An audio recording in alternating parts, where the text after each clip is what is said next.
On a deux modes de gestion qu'on peut évoquer peut-être ensemble. Une gestion dite par lot et une gestion individuelle. La gestion individuelle, c'est, on l'a évoqué tout à l'heure, c'était lorsque tu marquais une dégaine indépendamment d'une autre. Tout à fait. Donc là, on a une dégaine qui est marquée pour une gestion individuelle. Il se trouve que c'est quelques dégaines que j'ai dans mon stock à matériel et sont toutes identifiées. Et j'ai remplacé ce matériel par un lot. Alors j'ai une cinquantaine de dégaines qui est exactement identique. En plus, c'est durée de vie limitée. Et du coup, j'ai qu'une fiche de vie pour la totalité de mes 50 dégaines, ce qui est beaucoup plus pratique. Et si cette dégaine, au moment du contrôle, subit des dégradations, elle est endommagée, je dois la mettre au rebut, je l'écarte du matériel que je vais utiliser. À ce moment-là, je peux acheter la même et la remettre dans le lot. Pour essayer peut-être de bien expliquer à nos collègues qui nous écoutent, en gros, il peut y avoir une gestion collective. Si j'ai acheté tout un stock de baudrier au même moment, venant du même constructeur, voilà, donc je peux avoir une gestion collective. J'ai un problème sur un, je passe de 10 à 9 et je le consigne dans le registre. Ou je peux, si j'ai bien compris, avoir une gestion individuelle. C'est aussi souvent le cas dans les parcs à matériel en collège et en lycée, puisque je vais avoir tantôt 3 baudriers de 98, on va dire, qui devraient peut-être être mis d'ailleurs au rebut, d'autres qui peuvent être de 2002, de 2010. Donc j'ai plusieurs ajouts successifs de matériel qui m'obligent quasiment à, cette fois-ci, une gestion en individuel, c'est ça? Tout à fait. La plupart du temps, on peut considérer que si c'est possible, on gère par lot, c'est plus commode. Et puis quand on renouvelle un stock de baudrier, on le renouvelle en l'état avec la totalité des baudriers.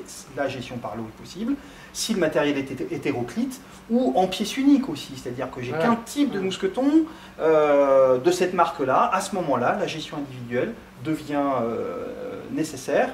Et du coup, on doit retrouver la fiche de vie individuelle de l'EPI. Si j'ai bien compris, en achetant mes 30 dégaines en même temps, je peux vous faciliter le travail. Oui, parce que du coup, je n'ai plus à les marquer. Tout à fait. Elles sont consignées, c'est les seules que j'ai en utilisation. Pareil pour mes cordes, à la rigueur. Oui, mais 30 dégaines identiques du même constructeur, du même modèle. Et acheter en même temps. On est bien d'accord. Acheter en même temps. Tout à fait. Voilà, on se facilite le travail. D'accord. On se facilite la vie. Par contre, si je rachète pour remplacer une dégaine usagée, la même dégaine, une année après, elle aura une durée de vie différente. Non, elle aura une durée de vie effective qui peut être différente, puisqu'elle elle est rentrée ultérieurement dans le stock de matériel. En revanche, comme elle a une durée de vie limitée, elle peut figurer dans le lot. Oui, dans le cas d'une durée de vie limitée. Elle revient dans le lot en question de dégaine. D'accord. Si cette dégaine est détériorée, je la remplace par la même.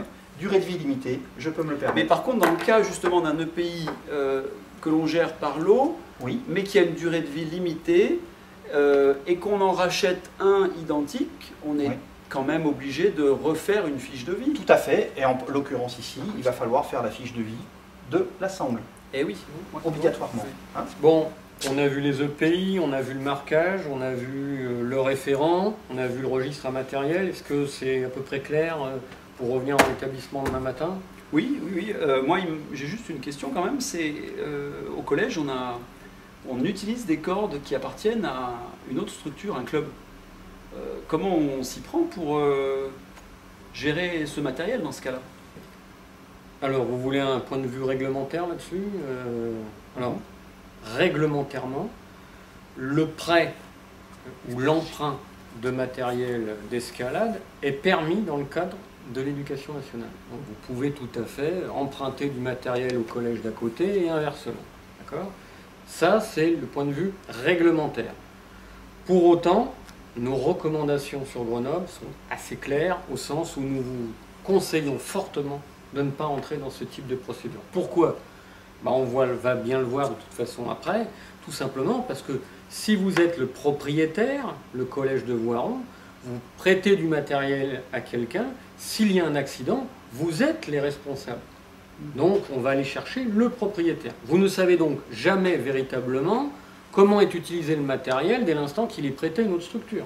Inversement, vous prenez du matériel, vous empruntez du matériel à un autre établissement, c'est le problème de l'autre établissement, mais encore faut-il que vous soyez en mesure, s'il y a un problème d'indélicatesse sur ce matériel, que vous soyez capable de faire une liaison suffisamment précise et objective du matériel aux propriétaires. Donc, dans le cadre de l'Académie de Grenoble, l'inspection EPS invite fortement à ne pas utiliser de matériel provenant d'un autre établissement scolaire et refuser toute demande dans ce sens-là. Voilà. Pour autant, c'est permis par les textes et je crois qu'à l'université, vous le faites.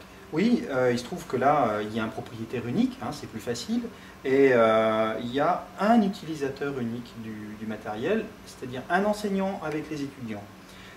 Et effectivement, je prête du matériel aux étudiants quand ils ont validé la matière l'UE avec moi, ou aux étudiants spécialistes, et du coup, en complément des cahiers qui concentrent les fiches de vie, j'ai un cahier de prêt, voilà, alors il est intitulé prêt de matériel, et à chaque fois que du matériel sort du local, j'identifie l'étudiant, il y a la date, il y a le référent de l'EPI, alors ici une corde de 70 mètres, numéro 13, avec le matériel qui est très clairement identifié, qu'on retrouve dans le cahier.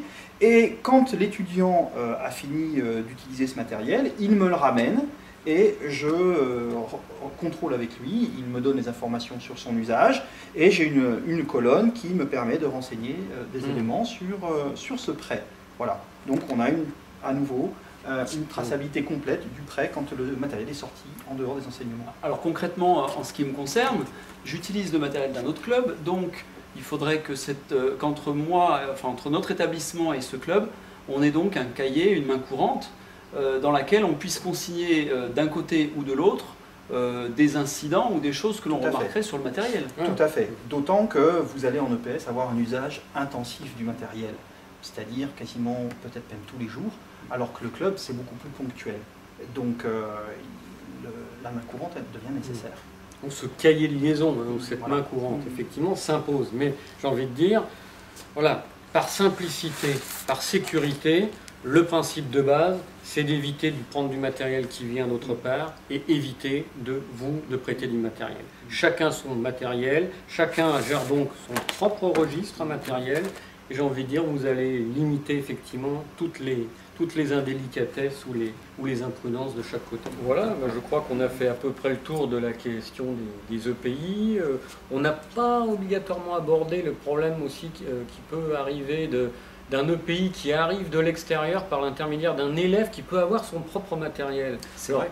Voilà. C'est un cas de figure que j'ai eu cette année. On rencontre ou en association sportive. Alors sur ce point, on est exactement dans le cas que nous évoquions tout à l'heure, c'est-à-dire de la mise à disposition. Il vient sur le cours de PS ou en AS avec son matériel personnel. C'est vrai que c'est complexe à gérer parce que si on a envie d'être efficace, il faut le refuser. Au sens où vous n'avez pas la traçabilité du matériel de cet élève qui, j'ajouterais, n'a pas obligation à entrer dans un registre matériel puisqu'on est dans l'ordre du domaine privé. Il est dans la sphère privée. Moi, professeur EPS, j'ai du matériel escalade chez moi, je n'ai pas entré dans cette procédure. Hein. Donc vous voyez bien que tout vous invite quand même à mettre à disposition du matériel parfaitement fiable, que vous connaissez bien, et à éviter toute entrée de matériel dont vous n'avez pas véritablement la fiabilité et le contrôle. Hein, voilà. Et puis je pense que pour conclure sur ce sujet, on a beaucoup insisté sur les EPI, on a vu qu'effectivement c'était une obligation pour les établissements scolaires de gérer ces EPI. Il faut quand même aussi rassurer les collègues, puisque si on évoque l'accidentologie en escalade en établissement scolaire, il n'y a quasiment jamais de rupture des EPI dans les accidents. La majorité des accidents scolaires sont liés à deux causes principales, soit effectivement le non-contrôle du nœud d'encordement pour l'élève, soit effectivement une erreur de manipulation liée effectivement dans l'assurage. Mais concernant les EPI, on pourrait dire que les EPI ont une fiabilité lorsqu'ils sont bien utilisés et lorsqu'ils sont mis, je dirais, de façon adaptée à disposition des élèves, leur efficacité elle est de 99,99%. On est bien d'accord. Hein, voilà. Donc prudence et en même temps tempérance sur effectivement ce matériel, mais effectivement obligation de le suivre dans le temps au sein de votre établissement scolaire. Voilà. Jérôme et Pierre, merci de votre collaboration et puis peut-être sur un autre sujet, une autre année. Voilà. Sur l'usage des EPI. Pourquoi pas. Merci. Merci. Merci.